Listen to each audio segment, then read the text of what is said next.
Zee 24 तास एक पाऊल पुढे। नागपुरातल्या रस्त्यांची पावसामुळे अक्षरशः चाळण झाली आहे। शहरातल्या अपघातांचे हे खड्डे म्हणजे प्रमुख कारण असल्याचा निष्कर्ष एका स्वयंसेवी संस्थेने केलेल्या सर्वेक्षणातून समोर आलाय। नागरिकांच्या त्रासाचं महापालिकेला मात्र काहीच सोयरसूतक नाहीये।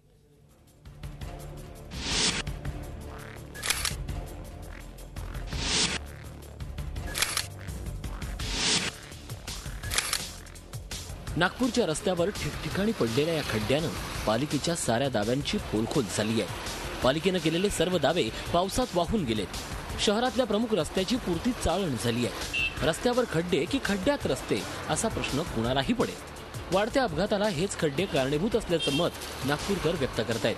20% अपघात हे रस्त्यावरचे खड्डे आणि या सगळ्यांमुळे होतात। हे खड्डे अनेकदा दिसून पडत नाही पावसाळ्यात। कंप्लेंट झाली तिथे गड्डे बुजवतात, जिथे कंप्लेंट नाही झाली ते तसे राहून देतात। तर याच्यासाठी स्थानिक जे प्रतिनिधी आहे, नगरसेवक असतील, स्थानिक सामाजिक कार्यकर्ते असतील, त्यांनी या सगळ्या गोष्टीकडे लक्ष घातलं पाहिजे। 5-6 वर्ष झाले हा रस्ता बनला होता, त्याच्यानंतर 1-1.5 वर्षातच हा रस्ता खराब झाला। त्याच्यामुळे खूप त्रास भोगून राहिलो आम्ही इथे, कारण की रस्त्यात खड्डे आहे, लहान मुलं पडतात आहे शाळेत जाताना। काल एक माणूस पडला, त्याच्या अंगावर गाडी पडली। असे प्रकरण नेहमी घडत राहतात। रस्त्याच्या दुरुस्तीसाठी प्रत्येक झोनला 10 लाख रुपयांचा निधी महापालिकेने दिला होता।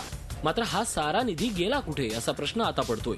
पालिकेनं मात्र या अवस्थेला अतिवृष्टी जबाबदार आहे असं सांगत आपली जबाबदारी झटकण्याचा प्रयत्न केलाय। पावसाळ्यामध्ये साधारणतः गड्ड्यांची स्थिती बिकट होते, सर्व शहरांमध्येच होते ती। नागपुरातही मोठ्या प्रमाणात हा प्रश्न आहे।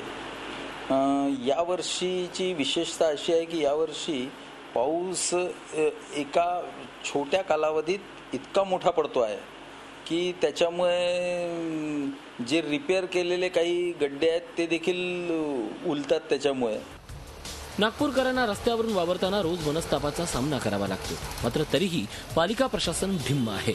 पालिकेच्या या ढिम्म कारभारामध्ये बळी जातोय तो नागपूरकरांचाच। Akhilesh Shalve, Zee media, Nagpur. Zee 24 तास एक पाऊल पुढे।